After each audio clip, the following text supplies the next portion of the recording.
चूड़ामणि। विवेक चूड़ामणि ग्रंथ में आज श्लोक नंबर है 68। ठीक है जी, तो श्लोक का उच्चारण करते हैं। तस्मात् सर्व प्रयत्नेन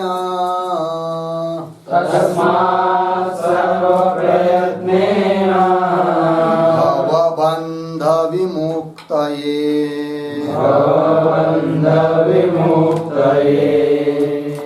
स्वैरेव यत्नः कर्तव्यो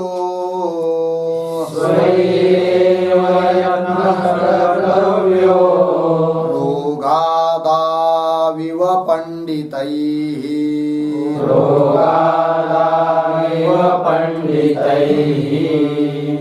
तस्मात् सर्वप्रयत्नेन भवबन्ध विमुक्तये स्वैरेव यत्नः कर्तव्यो रोगादाविव पंडितैः। तस्मात् सर्व प्रयत्नेन भवबन्ध विमुक्तये स्वैः एव यत्नः कर्तव्यः रोगादौ इव पंडितैः। ठीक, अन्वय देखिए भाई। तस्मात् पंडितैः भवबन्ध विमुक्तये भवबन्ध विमुक्तये सर्व प्रयत्नेन तस्मात् पंडितैः भवबन्ध विमुक्तये सर्व प्रयत्नेन स्वैः एव यत्नै पहले लेंगे रोगादौ इव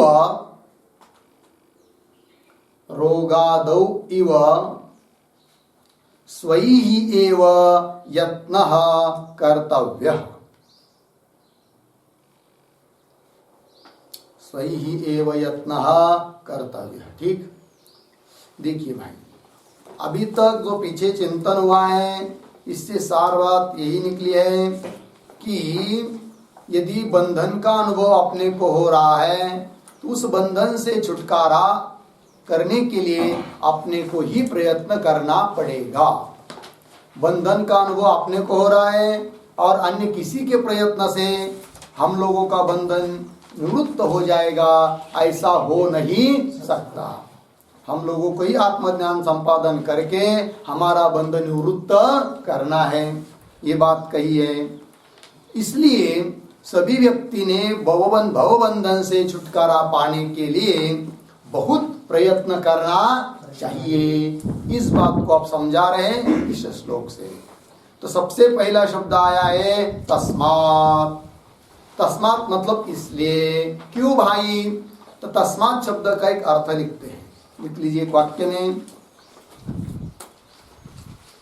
यस्मात्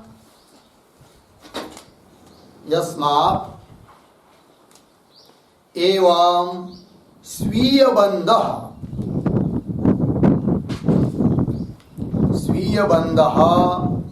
अन्येन निवर्तयितुं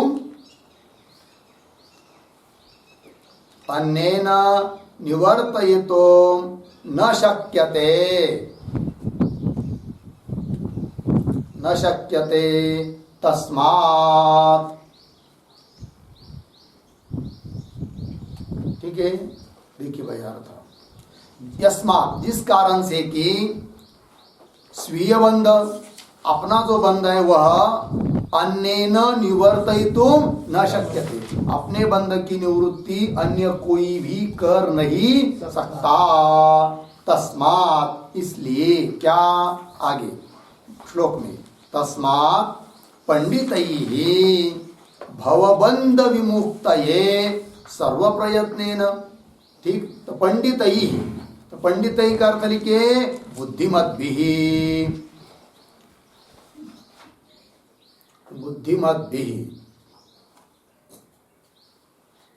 बुद्धिमान लोगों ने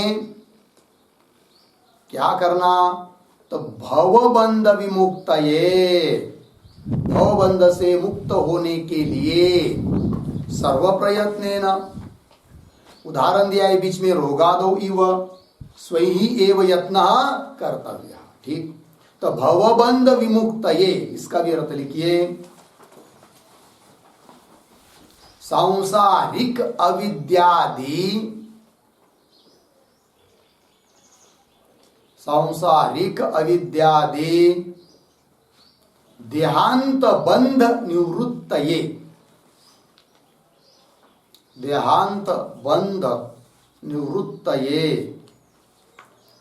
ठीक, सांसारिक अविद्यादि देहांत बंध निवृत्तये।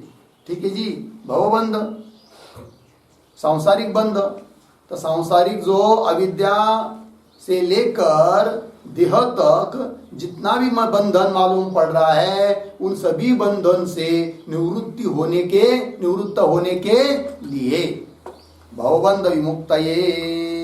ठीक, सर्व प्रयत्नेन, पूरा टास्क करके पूरी शक्ति लगाकर क्या करना चाहिए, यत्न करना चाहिए। सर्व प्रयत्नेन मतलब क्या भाई, इस पर भी लिखते थोड़ा। तो भवबंधन का, बंधन से छुटकारा पाने के लिए सब प्रकार का प्रयत्न करना है, तो किस प्रकार का होता है, तो लिखेंगे सर्व प्रयत्नेन इसके ऊपर। साधन चतुष्टय संपन्नम भूत्वा,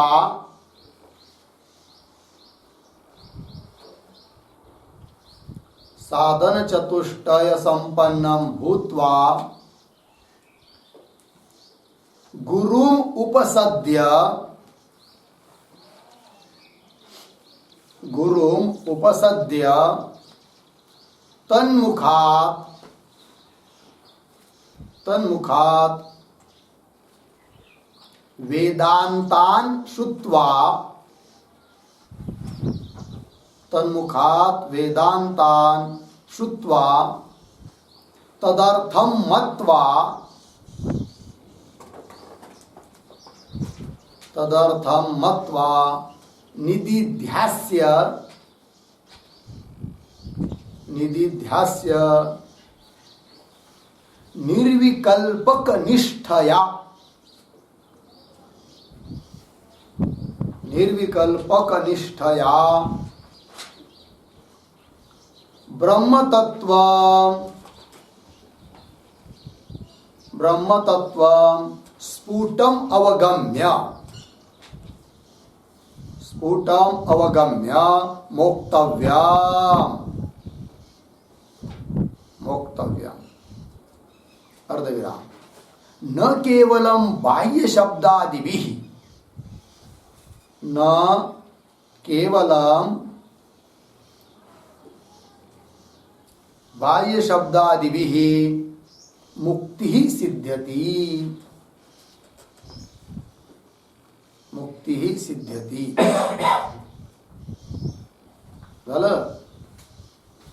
अर्थ देखिए भाई, तो सब प्रकार से प्रयत्न करके भवबंधन से छुटकारा पाना है, तो क्या क्या प्रयत्न, तो सबसे पहले साधक को साधन चतुष्टय संपन्न होना चाहिए। जो चार बताए थे ना पीछे, विवेक, वैराग्य, समाधि, मुमुक्षुत्व इत्यादि जो साधन चतुष्टय है वो अपने में लाने चाहिए। ठीक है जी, साधन चतुष्टय संपन्न भूत्वा, उसके बाद उतने भर में रुकना नहीं है, उसके बाद गुरुम उपसद्य, गुरु का आश्रय करना है, गुरु के पास जाना है। और गुरु के पास जाकर क्या करना है भाई, तन्मुखात्, उनके मुखारविंद से वेदांतान श्रुत्वा, गुरु के पास जाना है, सेवा करके उनको प्रसन्न करना है, और वो प्रसन्न जब हो जाते हैं तब उनको भवबंधन से छुटकारा पाने के लिए प्रश्न करना है, और उस प्रश्न का उत्तर सुनना है, तो उनके मुख से वेदांत की बातों को सुनना है, सुनकर श्रुत्वा तदर्थम मत्वा, फिर उस अर्थ के अनुसार उसका मनन करना है, फिर निधिध्यासन करना है, और निधिध्यासन करने के बाद भी निर्विकल्पक समाधि तक जाना है। है कि नहीं? क्योंकि निधिध्यासन की परिपाक अवस्था होती है निर्विकल्पक समाधि। तो निर्विकल्पक समाधि निष्ठ होकर ब्रह्म तत्व स्फुटम अवगम्य, ब्रह्म तत्व को स्फुटम, स्फुटम नाम स्पष्टम, है कि नहीं, अवगम्य जानकर मोक्तव्यम, तब ये बंधन से क्या होगा? छुटकारा होगा। ये कहा मोक्तव्यम। ये सब प्रयत्न करना है जी, क्रमशः धीरे धीरे धीरे धीरे जो बात बताइए, जिस क्रम से बताइए वो सब क्रम से हमको जाना पड़ेगा, तभी बंधन से छुटकारा होगा। आगे अर्धविराम देकर आगे, न केवलम बाह्य शब्दादि भी मुक्ति सिद्ध्यति, केवल बाह्य शब्द का उच्चारण करने मात्र से मोक्ष की सिद्धि होती नहीं है। लग गया जी? ये सब करना पड़ेगा, जैसे अभी बताया। हो गया, ये हुआ सर्व प्रयत्न। तो आगे चलिए। तो सर्व प्रयत्न न किसकी तरह भाई? तो दृष्टांत दे रहे, रोगादौ इव, ठीक है कि नहीं? अब देखिए, समझ लीजिए किसी को कोई रोग हुआ है, बीमार हो गया कोई आदमी, अब उसका रोग, वो चाहता है कि मेरा रोग निवृत्त हो जाए, किंतु उसका रोग निवृत्ति के लिए जो औषध दिया है वैद्य ने, उस औषध को वो लेना नहीं चाहता है। अब देखिए, रोग तो निवृत्त होना चाहिए, इस बात की इच्छा कर रहा है, और औषध लेना नहीं चाह रहा है, तब रोग निवृत्त होगा क्या? नहीं होगा। औषध नहीं लेगा तो भी रोग निवृत्त नहीं होगा। क्यों? उसके बदले औषध और दूसरा कोई लेगा तो भी इसका रोग निवृत्त नहीं होगा। रोग इसको हुआ है तो औषध भी इसी को ही लेना पड़ेगा, तभी जाकर क्या होगी? रोग की निवृत्ति होगी।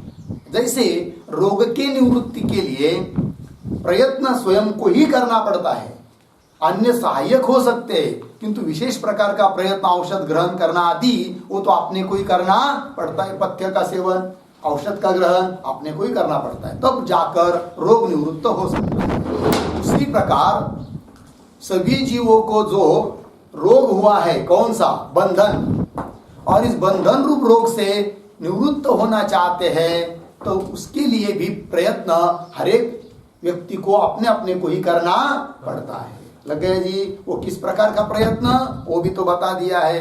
ठीक, तो यहां लिखा है रोगादौ इव, एक वाक्य लिखते इस पर भी, यथा रोगादेहे,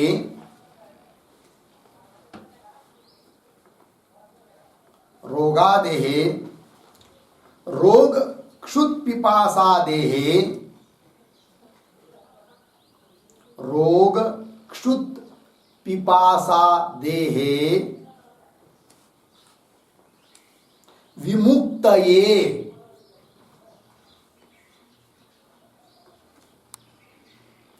विमुक्तये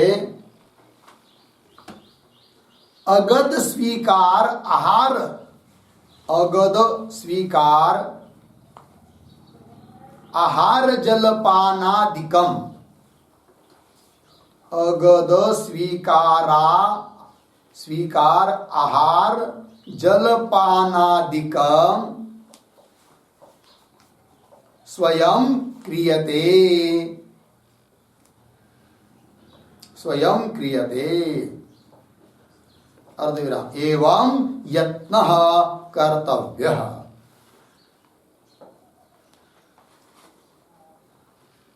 ठीक, अर्थ देखिए भाई।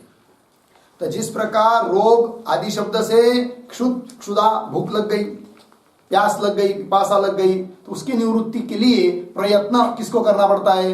हमको ही करना पड़ता है। भूख लग गई तो थाली लेकर वहां तक जाना, लाइन में बैठना, फिर वो परसोंगे तो उसको उठाना, भोजन को मुख में डालना, चबाना, ये सब किसको करना पड़ता है? अपने को ही करना पड़ता है। और ये नहीं जो कर सकता है उसकी क्षुधा की निवृत्ति कोई कर भी नहीं सकता। ठीक, वही दिया। तो रोग क्षुत पिपासादे विमुक्तये, उसकी निवृत्ति करने के लिए अगद स्वीकार, अगद कहते औषध को, लेकिन औषध का स्वीकार और आहार, क्षुधा की निवृत्ति के लिए आहार जलपान आदिकम स्वयं क्रियते। इस प्रकार मुक्ति के लिए भी स्वयं को ही यत्न करना पड़ता है। हो गया जी? चलिए श्लोक में, रोगादौ एव स्वयि एव यत्नः कर्तव्य, स्वयि, स्वयी मतलब किसने भाई, तो उस पर भी एक छोटा वाक्य, स्वयी ही एव बराबर, स्वयी ही एव बराबर ये तावत, ये यह यौ ये तावत बंधम अनुभवन्ति, ये तावत बंधम अनुभवन्ति तैहि स्वैहि एव, तैहि स्वैहि एव। हो गया जी। देखिए भाई अर्थ, ये तावत बंधम अनुभवन्ति, जो बंधन का अनुभव कर रहे हैं उनको ही स्वयं प्रयत्न करना चाहिए, वही लिखा, स्वयं एव यत्नः कर्तव्यः। ठीक है जी। यत्नः कर्तव्य, प्रयत्न करना चाहिए। विवेक आदि साधन चतुष्टय अत्यंत स्थिर रूप से संपादन करके गुरु के पास जाकर उनसे ज्ञान सुनकर श्रवण मनन निधिध्यासन करके, है कि नहीं, क्या ब्रह्मबोध को स्पष्ट करना चाहिए। ब्रह्म साक्षात्कार होगा तभी बंधन से निवृत्ति होगी। हो गया जी। चलिए आगे चलते हैं, आगे के श्लोक में जाएंगे। यस्त्वयाद्य कृतः प्रश्नो, यस्त्वयाद्य कृतः प्रश्नो वरीयान् शास्त्रविन्मतः, वरीयान् शास्त्रविन्मतः सूत्रप्रायो निगूढार्थो, सूत्रप्रायो निगूढार्थो ज्ञातव्यश्च मुमुक्षुभिः, ज्ञातव्यश्च मुमुक्षुभिः। यस्त्वयाद्य कृतः प्रश्नो वरीयान् शास्त्रविन्मतः सूत्रप्रायो निगूढार्थो ज्ञातव्यश्च मुमुक्षुभिः। यः त्वया अद्य कृतः प्रश्नः वरीयान् शास्त्रविन्मतः सूत्रप्रायः निगूढार्थः ज्ञातव्यः च मुमुक्षुभिः। ठीक है जी। अन्वय, त्वया अद्य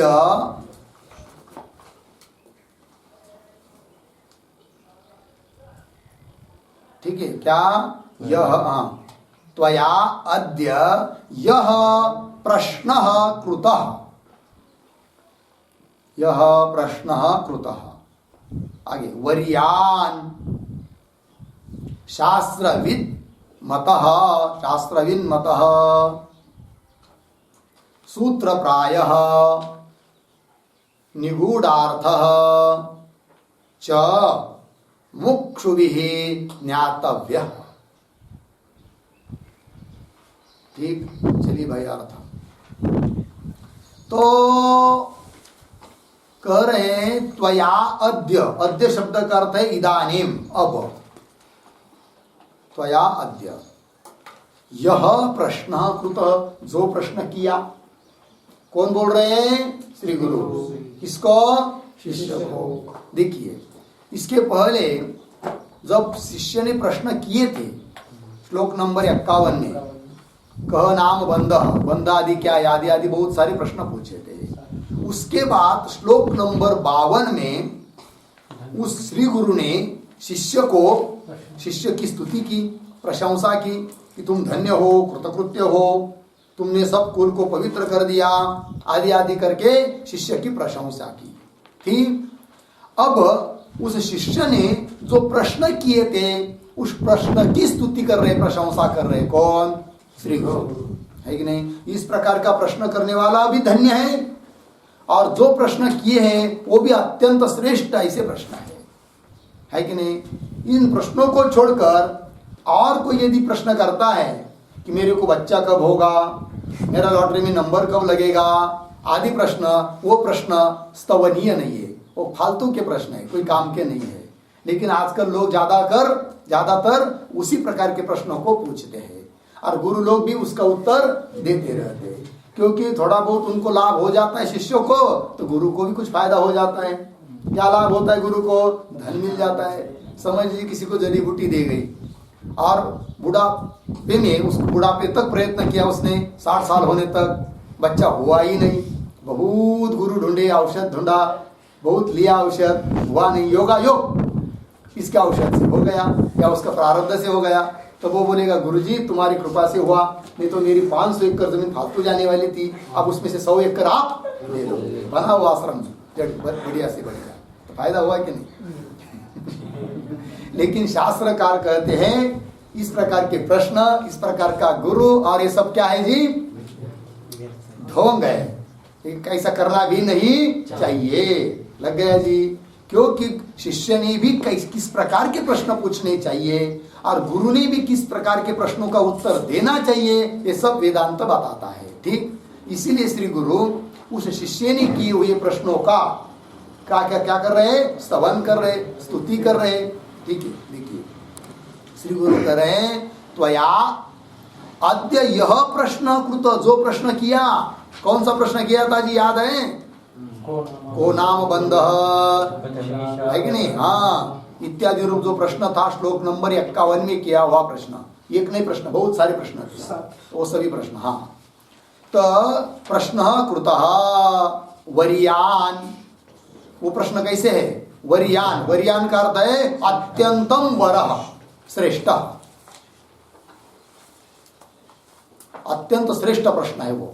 वरियान मतलब अत्यंतम वरः, श्रेष्ठ, वर का अर्थ श्रेष्ठ, श्रेष्ठ प्रश्न है। क्यों श्रेष्ठ है वो प्रश्न?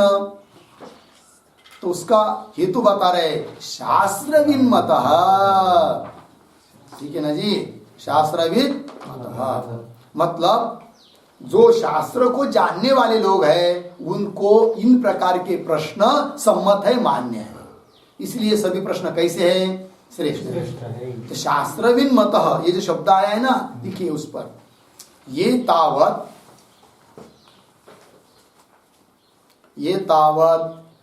अत्यंतम शास्त्रविदः, अत्यंतम शास्त्रविदः तैहि एव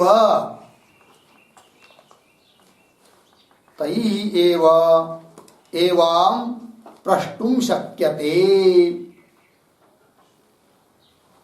तैहि एव एवं प्रष्टुम शक्यते इति भावः। ठीक, मतलब जो अत्यंत शास्त्र को जानते हैं उसी प्रकार के लोगों से इस प्रकार के प्रश्न किए जा सकते हैं। इसलिए सभी प्रश्न कैसे है जी? वरियान, अत्यंत श्रेष्ठ है। ठीक है, वरियान शास्त्रविद मत। और कैसे ये प्रश्न? तो उन प्रश्नों का वर्णन कर रहे हैं। सूत्र प्रायः, लगभग इस सूत्र की तरह ही है कि नहीं?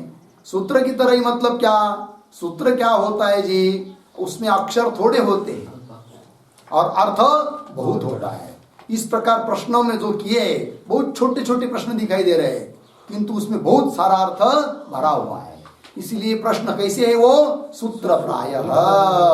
ठीक है ना? सूत्र प्रायः मतलब क्या? लिखते एक वाक्य, अल्पाक्षरेण संगृहीतेन,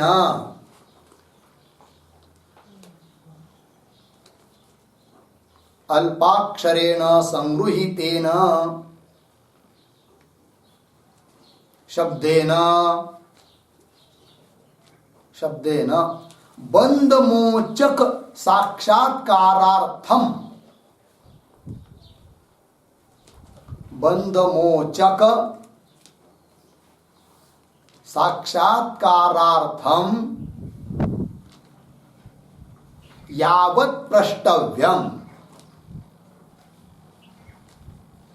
यावत् प्रष्टव्यम सर्वस्य अत्र एव, सर्वस्य अत्र एव पृष्ठत्वात्, सर्वस्य अत्र एव पृष्ठत्वात् सूत्रप्रायत्वम् इत्यर्थः। सूत्र प्रायत्वम इत्यर्थ। क्या उन प्रश्नों में सूत्र प्रायत्व है भाई? सूत्र रूपता, सूत्र जैसे पना दिखाई दिया उन प्रश्नों में श्री गुरु को, तो वो बता दिया। क्या है वो प्रश्नों की खासियत? अल्पाक्षरेण संगृहीतेन शब्देन, ऐसे प्रश्न किए हैं कि उसमें शब्द तो बहुत कम है। को नाम बंद हो गया प्रश्न, 3 ही तो शब्द है, बंद किसको कहते हैं? ठीक है, उस प्रकार के सभी प्रश्न है 7। तो अल्पाक्षरेण संगृहीतेन शब्देन, अल्प बहुत थोड़े अक्षर से, है कि नहीं, अक्षरों से किया हुआ प्रश्न है, लेकिन अर्थ कितना है? तो बंध मोचक साक्षात्कारार्थम, बंध को निवृत्त कराने वाला जो साक्षात्कार, ब्रह्म साक्षात्कार, उसके लिए जो जो पूछना चाहिए वो सभी उन प्रश्नों में पूछा गया है। इतना बड़ा अर्थ उसमें भरा हुआ है।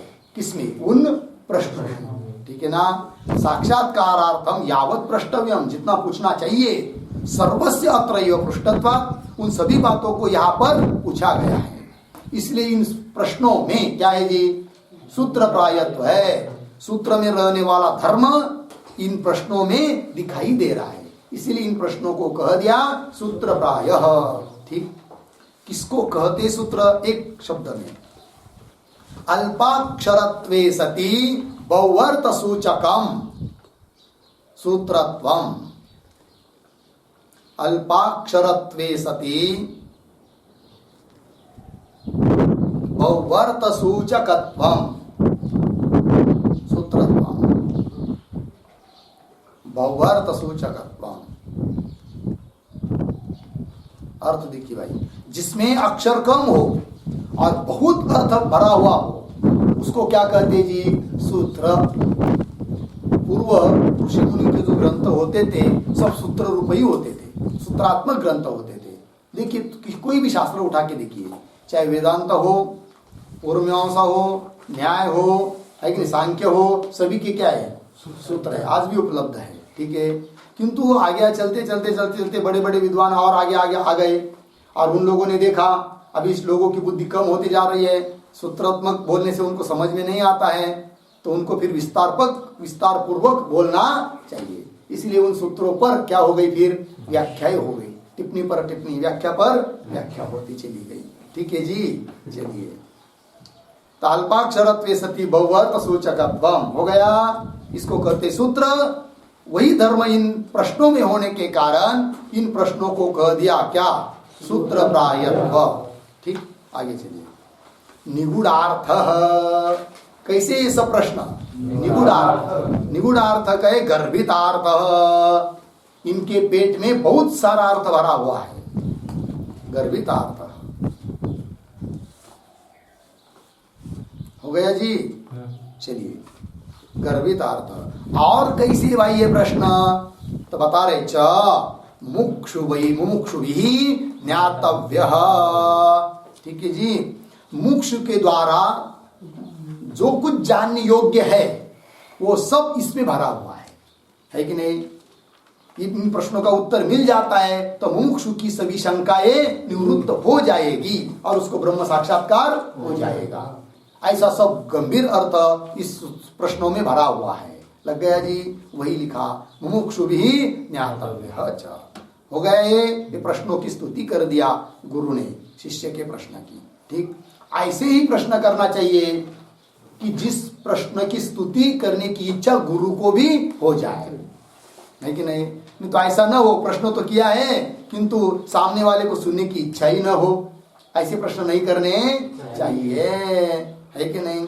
वो भैंस जा रही है, उसके बहुत बड़े बड़े सींग है, गुरुजी उस सींगों का वजन कितना होगा? क्या फायदा है इस प्रकार के प्रश्न का, है कि नहीं? ये प्रश्न कोई प्रश्न नहीं है। ठीक है जी, चलो भाई, हो गया ये श्लोक 69। आगे चलते हैं श्लोक नंबर 70 में। ठीक, शृणुष्वा वही तो विद्वान्,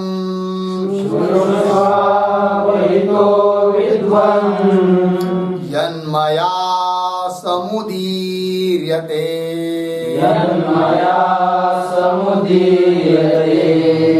तदेतत् श्रवणात् सद्यो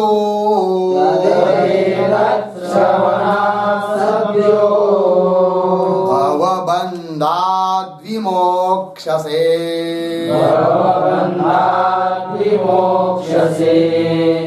शृण्वावहितो विद्वान् यन्मया समुदीर्यते तदेतच्छ्रवणात् सद्यो भवबन्धाद् विमोक्ष्यसे। शृणुष्व अवहितः विद्वान् यत् मया समुदीर्यते तत् एतत् श्रवणात् सद्यः भवबन्धात् विमोक्ष्यसे। ठीक है जी, चलिए भाई अन्वय। विद्वान् विद्वान् मया यत् समुदीर्यते मया यत् समुदीर्यते हो गया नीचे। तत् ऊपर आइए अवहितः शृणुष्व अवहितः शृणुष्व नीचे एतत् श्रवणात् भवबन्धात् सद्यः विमोक्ष्यसे। ठीक है जी, चलिए भाई। क्या है, श्री गुरु ने जब शिष्य की स्तुति कर दी और उसके प्रश्न की भी स्तुति कर दी, ठीक, तब वो जो शिष्य है वो अपने को बहुत कृतार्थ समझ रहा है, धन्य धन्य समझ रहा है, क्योंकि उसके है ना, क्या कहा था, श्री गुरु ने कहा था तुम धन्य हो, कृतकृत्य हो, तो उसके अनुसार श्री शिष्य भी स्वयं को क्या समझ रहा है, धन्य धन्य समझ रहा है, कृतार्थ समझ रहा है, भाग्यवान समझ रहा है।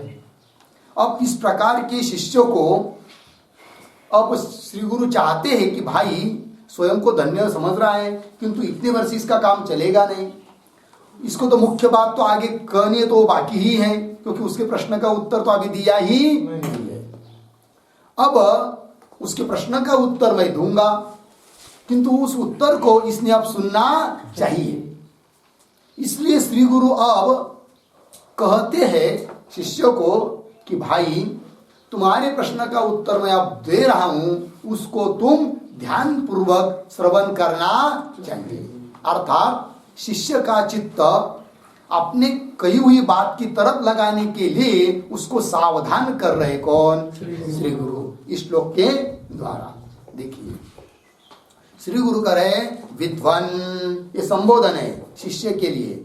हे विद्वान, क्या मया यत् समुदीर्यते, मेरे द्वारा अब जो कहा जाएगा, कहा जा रहा है, अर्थात मैं जब जो बोलूंगा अब, है कि नहीं, क्या फिर तत् अवहितः शृणुष्व, जो मैं कहूंगा उसको तुम अवहित होकर सुन लो। समझ में आया जी, क्या अवहित होकर सुन लो। इस प्रकार से तुम यदि श्रवण करोगे, श्रवणात् एतत् श्रवणात्, इसका तुम श्रवण करोगे तो भव बंधन से सद्य तत्काल मुक्त हो जाओगे। ये कह दिया किसने, ठीक है जी। एक एक शब्दों को समझिए। तो विद्वान, विद्वान मतलब क्या भाई, तो विद्वान शब्द का अर्थ लिखिए। संबोधन का प्रयोग किया है श्री गुरु ने शिष्य के लिए। लिखते हैं विद्वान बराबर मेधावित्वादि, मेधावित्वादि उक्त आत्मा आत्मविद्याधिकार विशिष्ट, आत्मविद्याधिकार विशिष्ट।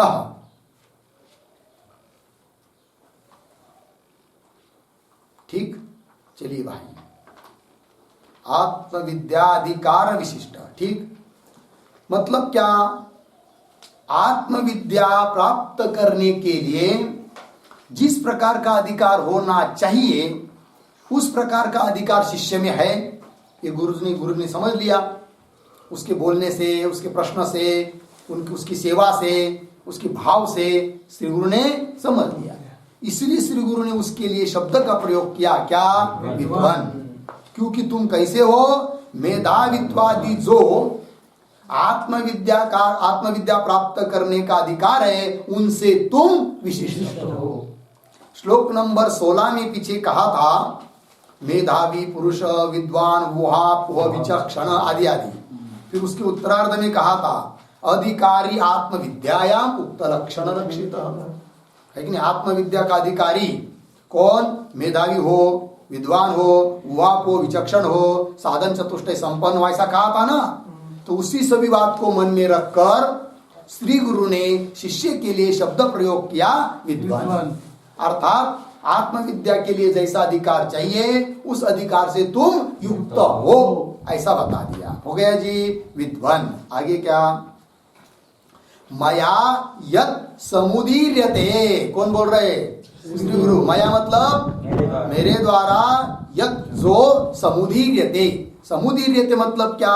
लिखिए एक वाक्य, संग्रहेण विस्तरेण च। संग्रहेण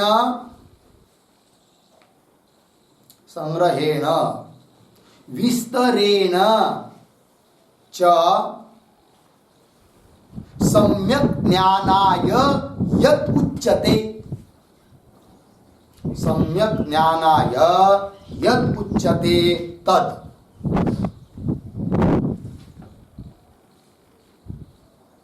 ठीक है जी। देखिए भाई अर्थ,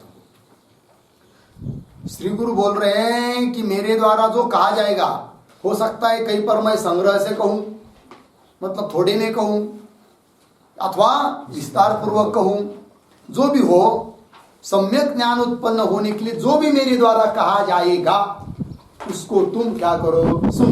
ये कह रहे समुदीर्यते। हो गया ना। आगे तत् मतलब जो मेरे द्वारा ज्ञान के लिए कहा जाएगा वो सब तत् अवहितः शृणुष्व। अवहितः, अवहित मतलब क्या भाई? अवहित शब्द का अर्थ लिखिए। अवहितः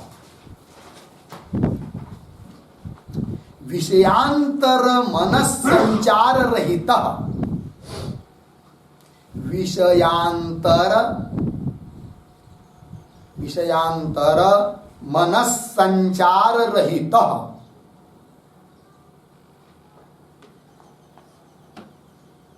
अर्धविराम एकाग्रेण मनसा इत्यर्थः। एकाग्रेण मनसा इत्यर्थः। ठीक। देखिए भाई अर्थ, अवहित होकर सुनो मतलब क्या भाई? विषयांतर मनस संचार रहित होकर सुनो। जैसे देखिए सुन रहा शिष्य, समझ लीजिए गुरु बोल रहे और शिष्य सुन रहा है, किंतु सुनते सुनते उसको हो गई याद आ गई। किसकी याद आ गई? कि लॉकडाउन पढ़कर 2-2.5 महीने हुए, आड़स के बाजार में गया नहीं, पानी पूरी खाई नहीं, कब मिलेगी मुझे खाने को, चिंता कर रहा है मन के मन में। कल तो शनिवार है तो जाऊंगा, हो सकता है पानी पूरी का दुकान तो आ ही जाएगा। अब देखिए गुरु बोल रहे हैं, कान से शब्द टक्कर लेकर वापस जा रहे हैं, अंदर नहीं घुस रहे। क्यों? मन कहाँ चला गया? पानी पूरी की तरफ चला गया। तो फिर वो सुनने को होगा क्या? उसको सुनेगा ही नहीं, श्रवण ही नहीं होगा, तो मनन कहाँ से होगा? ध्यान कहाँ से होगा? नहीं होगा। इसलिए पहले ही सावध कर दिया श्री गुरु ने शिष्यों को, भाई मैं कह रहा हूं तेरे प्रश्नों का उत्तर दे रहा हूं, लेकिन अवहित होकर सुनो। मतलब क्या? विषयांतर अन्य विषयों में मन का संचार नहीं होना चाहिए, मन संचार रहित होकर सुनो। थोड़े में कहना हो तो एकाग्रेण मनसा, अतिशय एकाग्र मन करके सुन लो। और दूसरी भाषा में कहना हो तो साऱ्या अंगाचे कान करून ऐक। सभी अंगों के क्या क्या कर लो? कान कर लो। मतलब बस कुछ नहीं, एक ही लक्ष्य, क्या कह रहे, क्या इसका अर्थ होगा, है कि नहीं, वो सुन लो। इस प्रकार से अवहित होकर सुनो। हो गया, चलिए आगे। अवहित सुनुस्व, सुन लो। इस प्रकार से तू सुनेगा ना तो क्या होगा, तेरी इच्छा पूर्ण हो जाएगी। क्या तेरी इच्छा है? तूने तो कहा था गुरुजी मैं बहुत भवबंधन में अटक गया हूँ, संसार दुख से तप्त हूँ, मेरा छुटकारा कर दो, तो हो जाएगा, टेंशन मत ले, लेकिन ध्यान से सुन लो। ठीक है जी, वही लिखा है। ये तत्श्रवणात्, इस प्रकार से तू सुनेगा तो भवबंधात् सद्य विमोक्षसे। सद्य मतलब तुरंत, ताबड़तोड़ मुक्त हो जाएगा। लिखिए सद्य शब्द का अर्थ। सद्य बराबर श्रवण समनंतरम एव।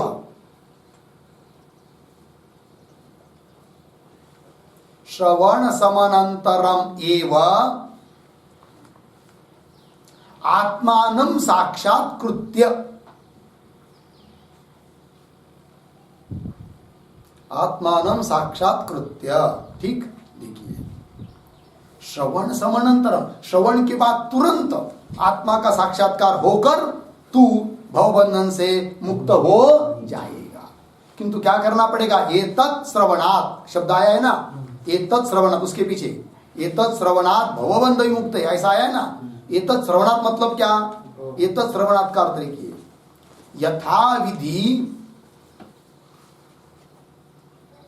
यथाविधि मदुक्त वाक्य श्रवणात्। यथाविधि मदुक्त वाक्य श्रवणात्। ठीक, मतलब जैसा मैंने सुनने का विधि बताया तेरे को, अवहित होकर सुन लो करके आदि आदि, उस प्रकार से यदि तू सुनेगा तो मधुक्त वाक्य श्रवणात्, मैंने कहे हुए वाक्यों को सुनेगा तो भवबंधात् सद्य विमोक्षसे। किससे? भवबंधन से मुक्त हो जाएगा। विमोक्षसे, विमोक्षसे मतलब नितराम मुच्यसे। विमोक्षसे नितराम मुच्यसे। ठीक, विमोक्षसे का अर्थ नितराम मुच्यसे, मतलब तू मुक्त हो जाएगा, इसमें कोई संदेह नहीं है। निश्चित रूप से तू मुक्त हो जाएगा। किससे?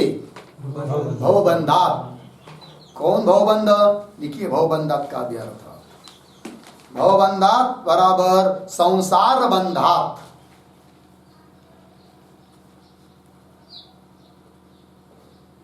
संसार बंधात् पूर्ण विराम कर्तृत्व भोक्तृत्व, कर्तृत्व भोक्तृत्व जन्म जरा, जन्म जरा मरणादि रूप बंधात्। जन्म जरा मरणादि रूप बंधात्। हो गया? ठीक है। संसार बंधन से मतलब क्या? स्वयं को तू तो समझ रहा है मैं करता हूं, भोगता हूं, जन्मवान हूं, बूढ़ा पापान हूं, जरा मरण, अब मैं मरूंगा कुछ दिन के बाद, इस प्रकार का जो सब तेरे को बंधन लग रहा है ना, इन सभी बंधनों से तू क्या हो जाएगा? छूट जाएगा। जब वेदांत पक्का हो जाएगा ना तो मरने का डर लगेगा ही नहीं। और सबसे बड़ा डर कौन सा है सबको? मृत्यु डर है। थोड़ा सा भूत ने पकड़ लिया तो चिल्लाता है आदमी बहुत जोर जोर से क्योंकि डर लगती है मर ना जाऊं। लेकिन जब वेदांत तो सुन लेगा आदमी तो डरने की कोई बात ही नहीं है, क्योंकि मरेगा तो कौन मरेगा? शरीर मरेगा, आत्मा तो मरने वाला नहीं है। समझ में आया कि नहीं है? भवबंधात् विमोक्षसे। हो गया जी। चलिए आगे, आगे के श्लोक में जाते हैं। ठीक है, श्लोक नंबर 71 में। ठीक है, मोक्षस्य हेतु प्रथमो निगद्यते।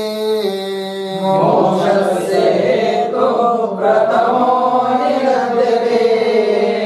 वैराग्यमत्यन्तमनित्यवस्तु। वस्तुषु वैराग्यमत्यन्तमनित्यवस्तुषु ततः शमश्चापि दमस्तितिक्षा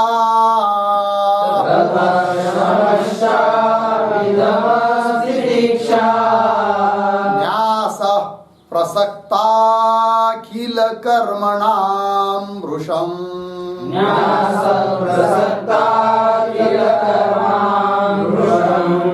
मोक्षस्य हेतु प्रथमो निगद्यते वैराग्यमत्यन्तमनित्यवस्तुषु ततः शमश्चापि दमस्तितिक्षा न्यासः प्रसक्ताखिलकर्मणां वृषम्। मोक्षस्य हेतुः प्रथमः निगद्यते वैराग्यम अत्यंतम अनित्यवस्तुषु ततः शमः च अपि दमः तितिक्षा न्यासः प्रसक्ताखिलकर्मणां वृषम्। ठीक है जी, अन्वय देखिए। मोक्षस्य प्रथमः हेतुः मोक्षस्य प्रथमः हेतुः अनित्य वस्तुषु, दूसरी लाइन में अंतिम शब्द अनित्य वस्तुषु, उसके पीछे अत्यंतम, उसके पीछे वैराग्यम, ऊपर निगद्यते, तीसरी लाइन में ततः शमः च अपि दमः तितिक्षा, नीचे प्रसक्ताखिल कर्मणां भृशं न्यासः। ठीक है जी, चलिए भाई अर्थ को बताते हैं। तो क्या संदर्भ है? तो अभी तक तो पीछे बता दिया श्री गुरु ने शिष्य को, क्या मैं जो जिस बात को कहूंगा उस बात को तू एकाग्र मन से सुन ले, और ऐसा सुनेगा तो क्या लाभ होगा वो भी बता दिया। अब जो बात कहनी है उस बात को कहने जा रहे कौन? श्री गुरु। क्या कह रहे हैं? कुछ नहीं, कि जो शिष्य ने प्रश्न किए थे उन प्रश्नों का उत्तर दे रहे धीरे धीरे। तो प्रश्न किए थे श्लोक नंबर 51 में, हमेशा आगत आदि आदि 7 प्रश्न किए थे, उन प्रश्नों का उत्तर दे रहे हैं। किंतु ये यहाँ पर और एक बात जाननी है, क्या उन प्रश्नों का तो उत्तर दे रहे हैं, किंतु उन 7 प्रश्नों में से क्रमशः उत्तर देना चाहिए। पहला प्रश्न का उत्तर पहला देना चाहिए, दूसरे का उसके बाद दूसरा, उसके बाद तीसरा, ऐसा देना चाहिए ना। किंतु ऐसा नहीं कर रहे गुरु जी। क्या कर रहे हैं? डायरेक्ट चौथे प्रश्न का उत्तर दे रहे हैं। समझ में आया जी? पहला प्रश्न था को नाम बंध, बंध क्या है। दूसरा प्रश्न था कथम एष आगत, कहाँ से आया है। तीसरा प्रश्न था कथम अस्य प्रतिष्ठा, और चौथा प्रश्न था कथम विमोक्ष, विमोक्ष कथम, इससे छुटकारा कैसा पाए। अब उत्तर चौथे प्रश्न का दे रहे, लेकिन क्यों? ये प्रश्न पहला प्रश्न का उत्तर दूसरा तीसरे को छोड़कर डायरेक्ट कितने प्रश्न का उत्तर दे रहे? चौथे का दे रहे। ऐसा गुरुजी क्यों कर रहे हैं, ये प्रश्न है। ठीक है जी, तो उसका उत्तर समझ लेंगे हम लोग पहले, फिर श्लोक को देखते हैं। क्या है देखिए, समझ लीजिए किसी के घर को आग लग गई, लगनी नहीं चाहिए, लग गई किसी कारण, कैसे जैसे हो लग गई है कि नहीं, और घर धधक करके जल रहा है, छोटी भी आग नहीं लगी, चारों ओर से धक धक धक धक जलने जा रहा है। उतने में उस घर का मालिक आ गया बाहर से, देखा, अरे बाप रे बाप, मेरे घर को आग लग गई। अब वो बहुत बुद्धिमान था। अब कितना भी बुद्धिमान रहेगा तो वो व्यक्ति सबसे पहले क्या करेगा बताइए आप लोग? क्या करेगा? अपना घर, स्वयं का घर जलता हुआ, धक धक जलता हुआ दिखाई दे रहा है, तो क्या करेगा? क्या प्रयास करेगा वो?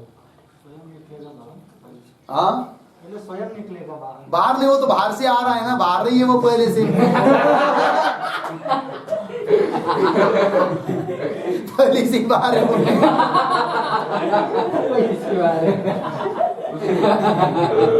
समझ में आया कि नहीं? तो क्या करेगा वो? पानी डालेगा ना, तो उसी में उसकी बुद्धिमत्ता सिद्ध होगी, है कि नहीं? नहीं तो वो बैरिस्टर भी रहेगा तो लोग उसको मूर्ख ही कहेंगे। कब? जब वो पानी डालने को छोड़कर यदि सोचता रहेगा, क्या ए भाई पेपर लाओ, कोरे कागज ले आओ, हाँ लाया, पेन ले आओ, हाँ ये आग इतने वाजून इतने मिनट को लग गई है। फिर उसने विचार करना शुरू कर दिया, 10-20 लोगों को बुलाया, मेरे घर को आग किसने लगाई, कैसी लगाई, कहाँ से लगाई, क्यों लगाई। यदि इन बातों में वो यदि पड़ जाएगा तो उसका परिणाम क्या निकलेगा? तब तक तो उसका घर पूरा खाक हो जाएगा, जो भी कुछ बच सकता था वो भी बचेगा। फिर लोग क्या कहेंगे, कितना बुद्धिमान व्यक्ति, देखो क्या किया उसने, ऐसा कहेंगे क्या? नहीं, क्या कहेंगे, मूर्ख है साला, पागल, नुसतं शाळा शिकलं काही आलं नाही त्याला। यही तो कहेंगे ना, क्यों कि जो करना था वो किया नहीं। उस प्रकार बंधन तो लग ही गया है। अब ये बंधन कब लगा, इसका स्वरूप क्या है कि इसकी स्थिति कैसी है, इन सभी बातों में ही समय गवाएंगे तो होते होते क्या हो जाएगा, आयुष्य समाप्त हो जाएगा, है कि नहीं? मोक्ष पा सकते थे, वो ज्ञान भी नहीं मिलेगा, तब तो क्या हानि ही हानि होगी।